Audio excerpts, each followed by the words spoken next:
Wow, thank you. Thank you all for being here. As was just mentioned, this is Women in Machine Learning was one of the first things I went to when I was a graduate student to sort of get a feel of what it would be like to be a machine learning person. It wasn't where I first thought I was going to be as an academic, and it is absolutely mind-blowing to be standing here in front of you all talking to you today. But thank you so much. Being here today, I'm also mindful, I think as many of the rest of us are, of the number of people who should be here today who weren't able to make it. And I hope everyone today is reflecting on ways that we can be more active in advocating for people whose visas were denied or who are otherwise unable to attend some of the really powerful events here today. Today, I want to talk to you about when text mining is not a piece of cake. This relates to a broader area of interest for me in my research, which is how do domain experts answer interesting questions about text collections they study? When I say domain experts, I mean lots of different kinds of people. I work with sociologists and economists, sometimes medieval studies PhD students, but this could also be somebody whose email inbox is overflowing with emails that they don't have time to read. I think we've all got a text collection in our life that we haven't had time to investigate enough. And people are interested in answering broader questions about what trends are going on in those texts. A case study I want to use to talk about this a little today is one that was launched by the International Consortium of Investigative Journalists last year. So their collection of text that was of interest was related to medical devices. See, one of the things that was noticed by a few journalists last year as they were investigating different stories related to medicine to study, was that there were a number of different medical devices approved by the FDA that were failing in ways that should have really been caught in some kind of approval process. What they discovered when they investigated this a little further is that some of these devices, things like shoulder implants, were failing potentially because they were part of an expedited, what is called export-only approval process. There are medical devices that are approved by the FDA or Food and Drug Administration in the US, made by US companies, but where the US company says, I don't plan to sell this in the US, I plan to only sell this in foreign markets, and for less money and less time, they can get that device approved to be sold in Australia and the Netherlands and other places. So it seemed like devices going through this approval process might not be getting the actual full survey that they needed to in order to understand whether they were working well. And journalists were interested in seeing whether this was a widespread problem. Now, this comes to my friend Larry, and I have to tell you, Larry is a real person. This is the sort of point where sometimes somebody would make someone up. Larry's real. Larry's given me permission to use his picture. This is Larry.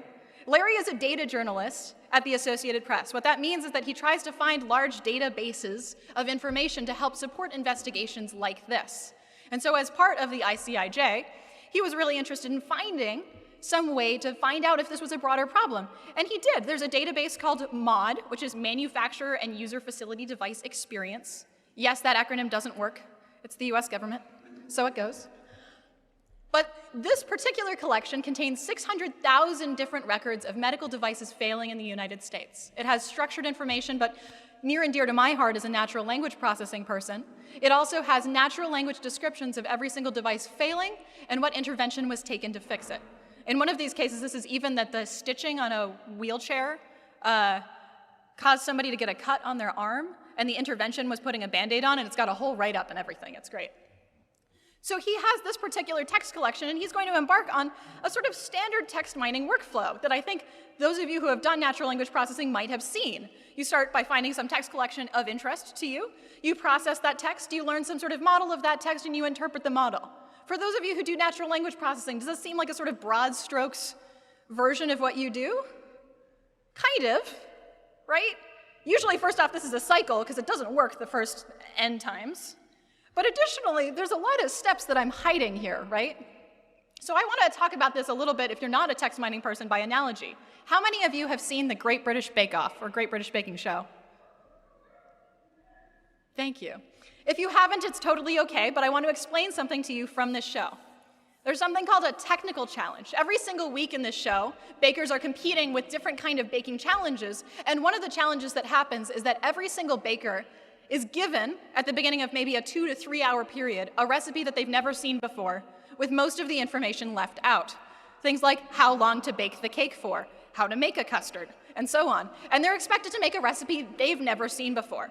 A particular famous example is this princess torta. Has anyone ever eaten one of these? Oh, a few, that's good. Well, that's a relief. And the instructions would look something like this. Preheat the oven, make the jam, vanilla, custard, sponge cake, marzipan, and fondant, assemble, and then decorate. This is ridiculous, right? Like, I bake a lot. I could not follow this set of instructions. I'd get something that looks maybe more like this pile of stuff.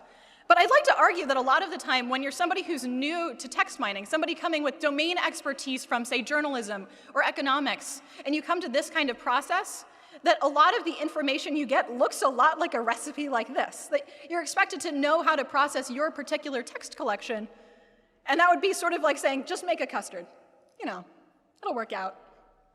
And then instead, people are going to need information, particularly if they really haven't seen what kinds of models are involved, or what it looks like when one of these methods is succeeding versus failing, or what might be causing particular failures.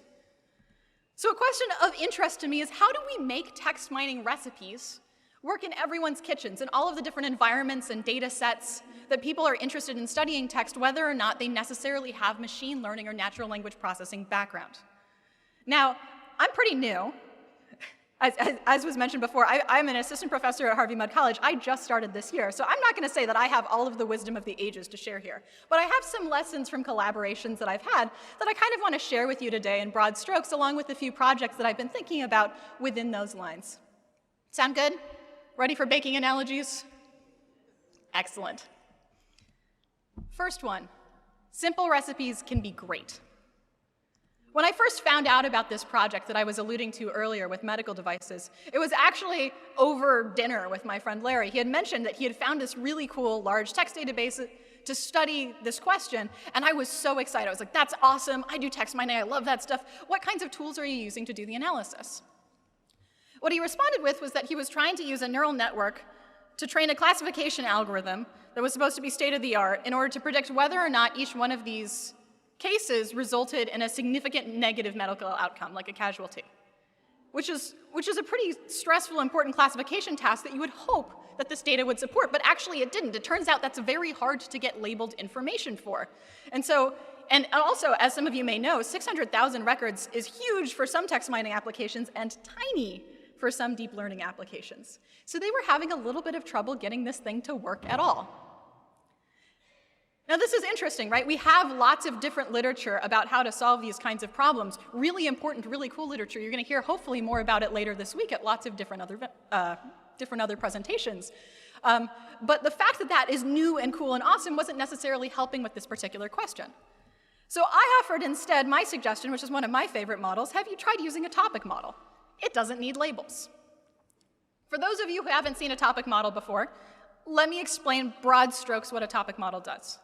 If you have some sort of text collection, what you do is you render that collection as a set of statistics, and very simple statistics. You're going to have one row for every single document, you're going to have one column for every single word, and you're interested in including the number of times each word shows up in each document. Then your goal is to sort of summarize that information in a way that gives you numerical vector representations of every single document and every single word, such that vectors that would be close together in space are also hopefully close together in meaning or content. This actually refers to a broad group of different models called distributional semantic models. So why topic models in particular? What does topic mean? As humans, we can think of topics as things grounded in reality, things like battery operation. There are concepts related to how batteries work in the world, what it means for a battery to be dead, and so on, that we can ground in some kind of truth. And Larry is able to read about and understand and think about this as a topic.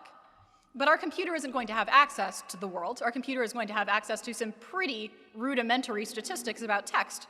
So we're going to represent computational topics as something much simpler. We're going to have a probabilistic topic simply be a probability distribution over words, a categorical distribution, if you will.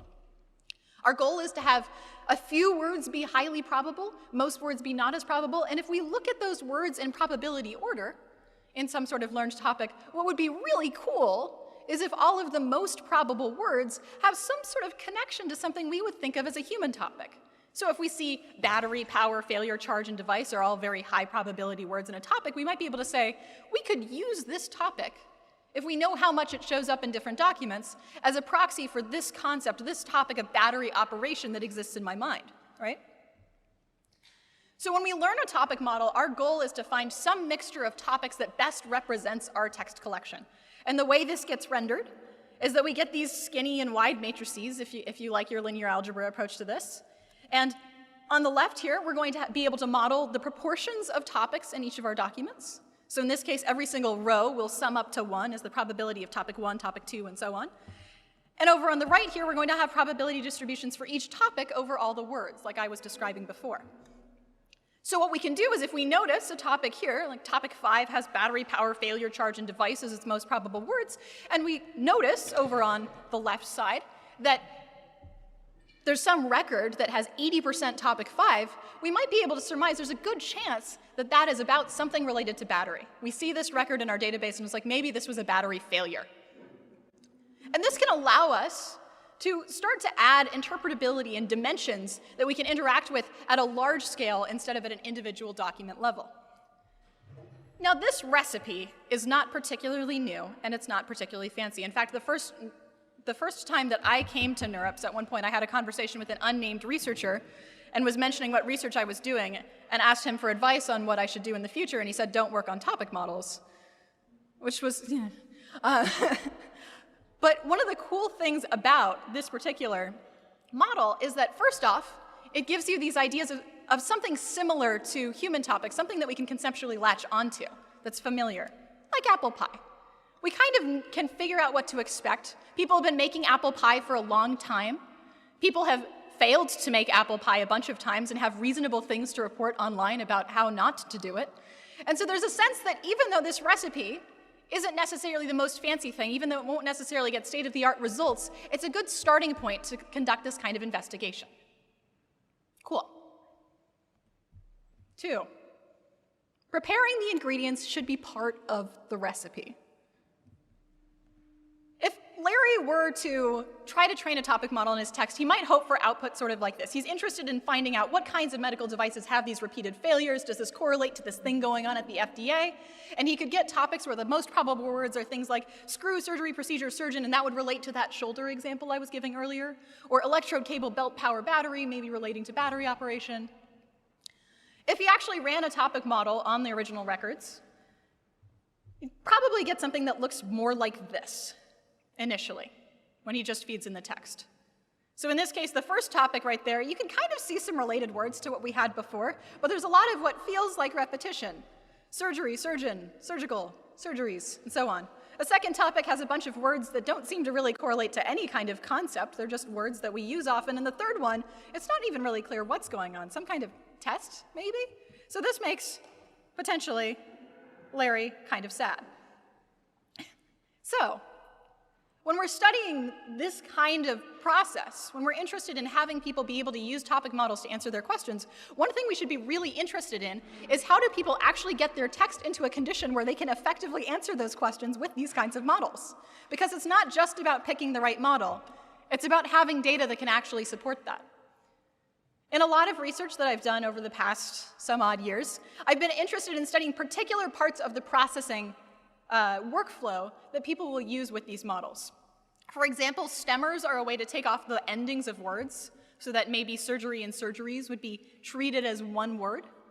Stop word removal is a common practice in information retrieval and in this kind of language modeling of removing words like the, was, and that don't necessarily correlate to concepts that we're interested in and that tend to make up a significant, like 40 to 50% of the corpus.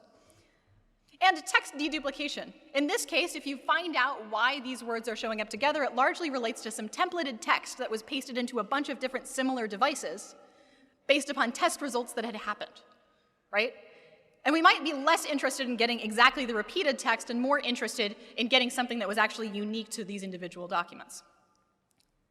Now, the weird thing about studying these things, about studying how does removing the ends of words or how does removing these particular words from the corpus change our models is that that's not really how metrics for these types of models are designed. Usually, we're comparing different models with the same corpus. So we have different apple pie recipes and we're seeing whose recipe is better, right? And fundamentally, what we're interested in doing is just changing the ingredients entirely. We're playing around with what happens at the beginning of this, and that means that we're comparing, to some extent, apples and oranges. We have some corpora with different numbers of words, different frequencies of these words, and so on, even though they fundamentally are about the same subject, and we're interested in studying how to connect those models together.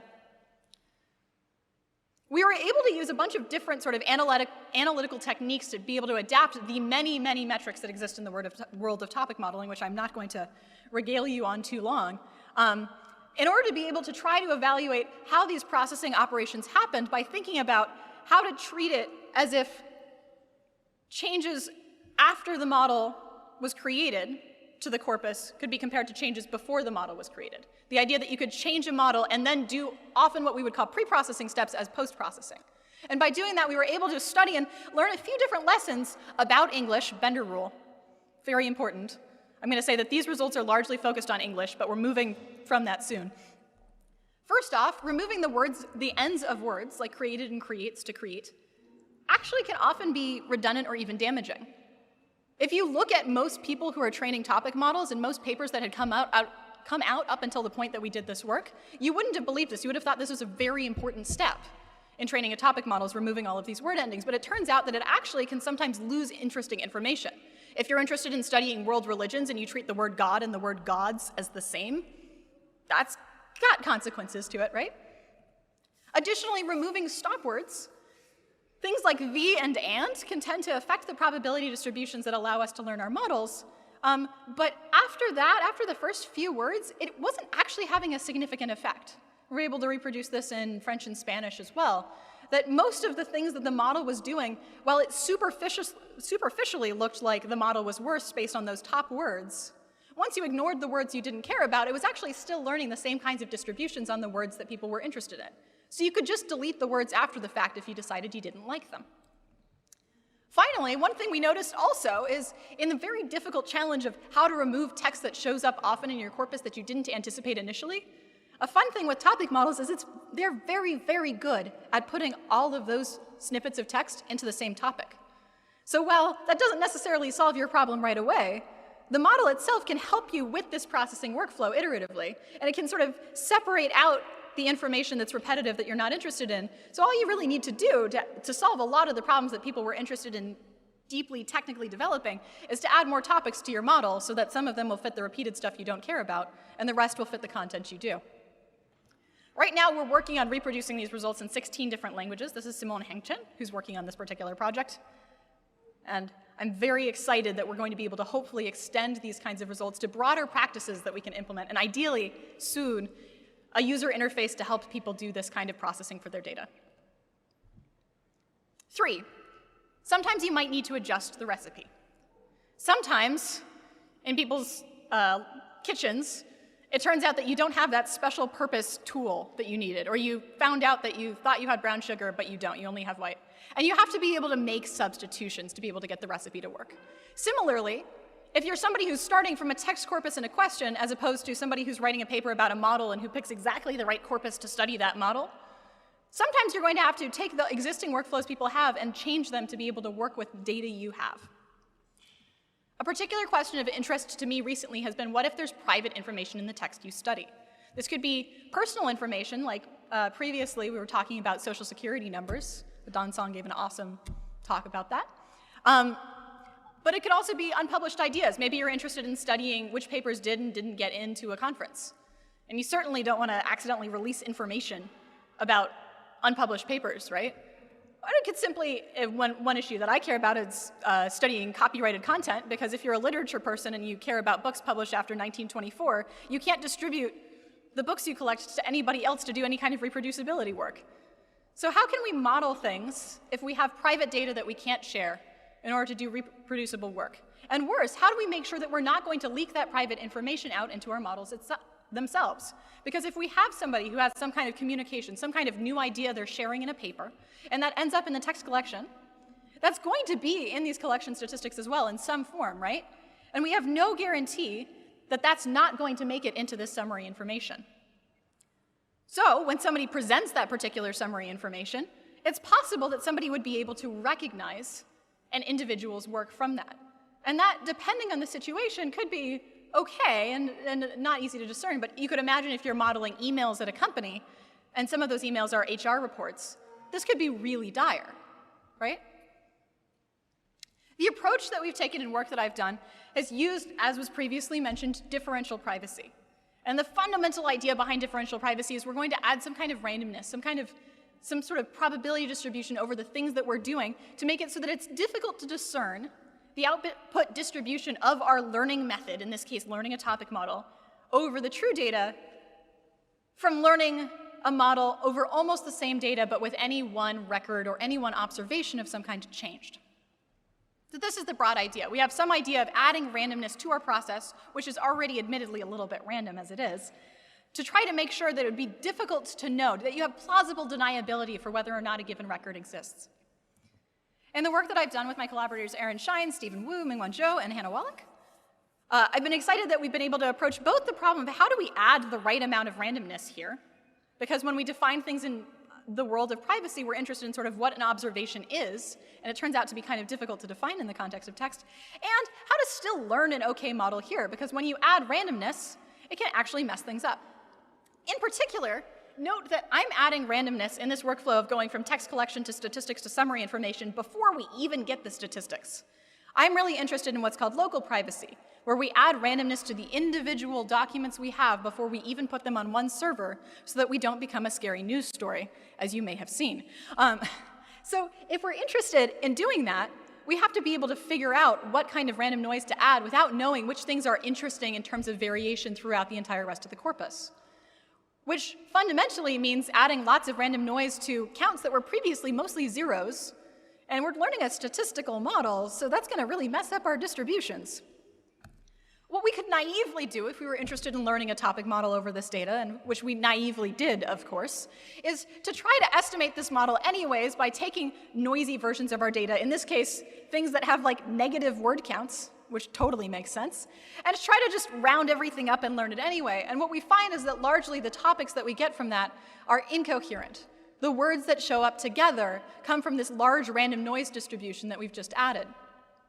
But one key observation that we were able to utilize is that by having a statistical distribution as the underlying part of this, we're able to think about how to jointly infer both the model parameters and an estimate of the true data, and that is in scare quotes for a reason, because you cannot actually infer what the true random noise is based upon the noisy data and information we have about our privacy parameters.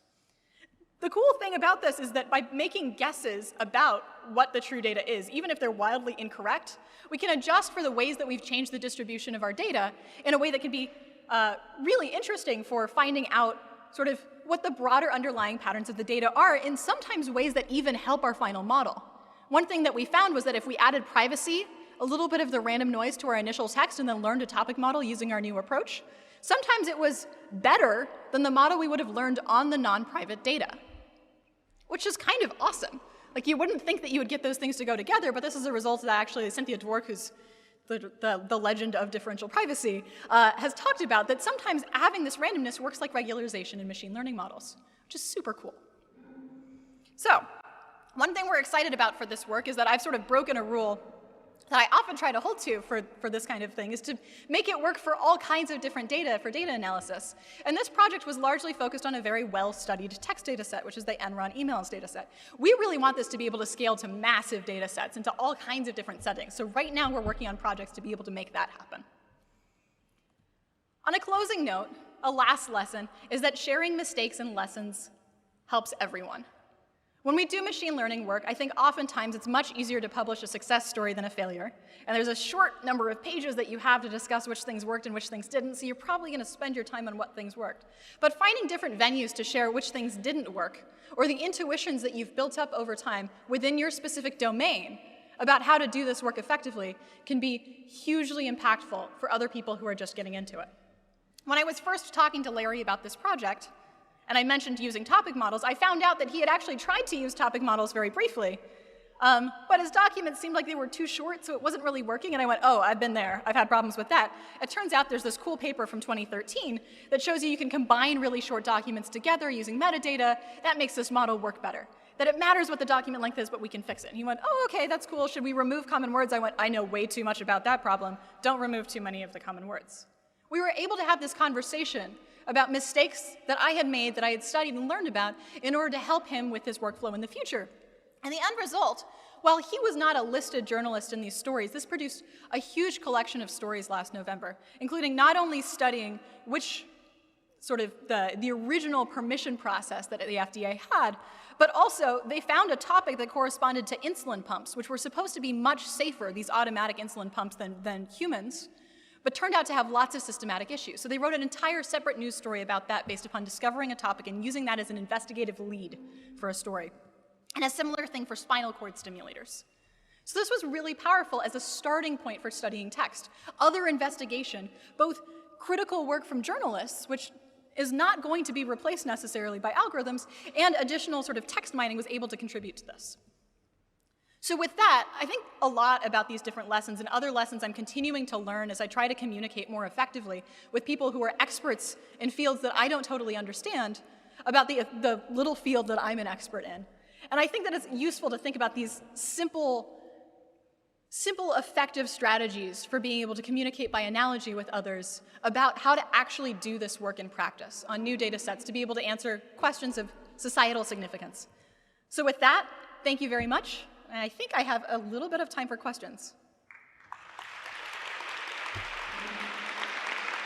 Hi. So one question I have, with certain models like LDA, I know there's been criticism that sometimes the topics they produce aren't super interpretable.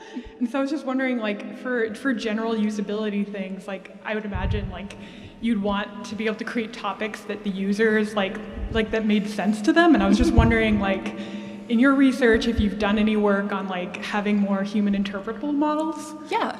So that's an awesome question. The question is, how do you make it so that these models are actually interpretable? Because in this particular case, this is an unsupervised model. It's learning whatever topic it's going to learn. One thing I would argue is that a lot of this pre-processing work was related to exactly that question. What we'd often find was that topics weren't interpretable not because they didn't correspond to concepts, but because the top 20 words that you used to look at the topic didn't correspond to the concept. If you could read 1,000 words in a random probability distribution, or you could read the representative documents, you could learn a little bit more. So we're really interested in finding ways to first off surface that and make it easier to interact with what that means as opposed to having fundamentally uninterpretable topics. But additionally, I'm really excited about other work that people have done for interactive topic modeling to be able to encode sort of the other concepts that people have that they're particularly interested in studying. I think one of my favorite things that has come out recently is tandem anchoring, where you're allowed to use particular keywords to anchor your topics, and it came with this workflow as well. That's from Jordan Boyd-Graeber's group. I want to say it's written by, shoot, I'm sorry. I can tell you about it later. But anyway, there's some really cool work about interaction. I've done less of that, but it's an awesome area, and I'm excited you're thinking about it. Sorry, I just have a quick question with respect to the how your work with the MOD database. So something that I've kind of experienced working with or looking at text data with respect to medical devices is a lot of the components are named with respect to the IP of the particular company. So like a pump or a battery might be called something very specific to that company, even though it means the same thing. So how do you, I guess, systematically approach this over naming in your data set so you still are modeling the same topic? Absolutely. So the question is, how do you deal with these sort of specific names, particularly things that wouldn't necessarily be in, like not just in topic models, but in other cases where it wouldn't necessarily be in the vocabulary of the models that exist prior to that, and where there are things that are fundamentally not quite synonyms, but very closely related, but wouldn't necessarily be treated the same way. In a case like a topic model, there's a very good chance from the analysis that I've seen and executed that those particular words would end up being grouped together in a topic anyways. And fundamentally, what you would need to be able to do is some sort of additional domain analysis, and something like a word embedding that is trained on that corpus could help sort of find the fact that they're really being used in the same local contexts. And that can be really helpful, but that doesn't necessarily solve everything. I think fundamentally, the way that we really address those problems is by using the expertise you have about those, or other people have, and sometimes applying much simpler methods, heuristics of extracting what those lists are in order to be able to supplement these kinds of methods. So you could imagine replacing all of the known products with some sort of shared word form representing what that particular product class actually is. And the methods that you could use to extract what that list is don't necessarily have to be the state of the art in machine learning. I think that finding heuristics that work well for that can actually be particularly powerful because domain experts who know about those are able to actually latch in and help with that process in a way that sort of neural net for named entity recognition doesn't always afford, right? Thank you. All right. Yes, you were there before me. That's okay. All right. So I'm wondering if we can use some of these recipes to prepare a really different dish with different ingredients. What if we're not working with natural language, but we're working with code or model-based language? Can you talk about the applications of these ideas to something like that? And I don't know, compiler transformations. Yeah, so that's a really cool question. Can this sort of thing apply beyond language to other types of things that show up? Fundamentally, the assumptions that this kind of model is making are based upon sort of the distribution of words showing up together. And in the case of code, I think people actually have trained topic models on code and found that in some ways they actually reflect the same kind of assumptions we get from natural language. But there's been not only code, but Etsy did something with products at one point, where products were words and shops and user favorites lists were documents. I think Spotify might have done some stuff. Spotify. Spotify's done some stuff with music, songs and playlists. So there's lots of different ways that you can take this kind of model and apply it in other settings because it's a pretty simple model. There's other text mining things that can give you potentially more bang for your buck if you have a very specific question that you're trying to address. I think of topic models as usually more of a starting point than sort of a final step in some deep analysis. But absolutely, this kind of thing can be applied outside of text. That's a cool insight. Kind of continuing that theme, I think these baking lessons really apply across machine learning, not just to language processing, but as we've worked with companies, we've seen this drive to go towards the big picture solution and the cutting edge solution when really we need more simple recipes out there. So the question is, what do you think we should do to get this message out, to get the simple recipes known and available to everyone, and to share our mistakes in a way that can be found? Yeah, and I think that's an awesome question, potentially the million-dollar question. How do we share these kinds of insights and ideas that we're continually building? Like all of the people in this room are already experts in lots of different things, right? How do we share that out? And I think some of my answer is it's about engaging with multiple different kinds of communication about our work.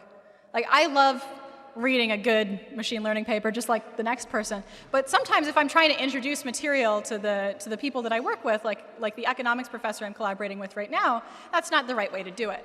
And we've tried. Like I can say conclusively that's not the right way to do it. But instead finding things like blog posts or actually having a conversation and co-authoring with somebody who's not within your own domain, work that describes these things. Finding workshops that are focused on particular applications as opposed to necessarily methods, and being able to center that narrative on that application can be really powerful. And I think also just continuing to communicate and express as reviewers and as significant members of our field that we think that these things are important to share out. So I don't really have total answers. I'm continuing to try to exercise this. Oh, I guess one other thought. User interfaces matter. If you have a beautiful model, but you don't have an implementation of it that other people can use, then it's probably not going to get more use. But if you have something that's easy to access and easy to read about, well documented, that matters. That makes a huge difference for what people will try. And I think that it can make a lot of sense, even if it's not something that's always incentivized for us to spend time on, to think more about that and to collaborate with the people we know who study interfaces and documentation and learning processes in computer science to be able to do that effectively. Awesome question, thank you.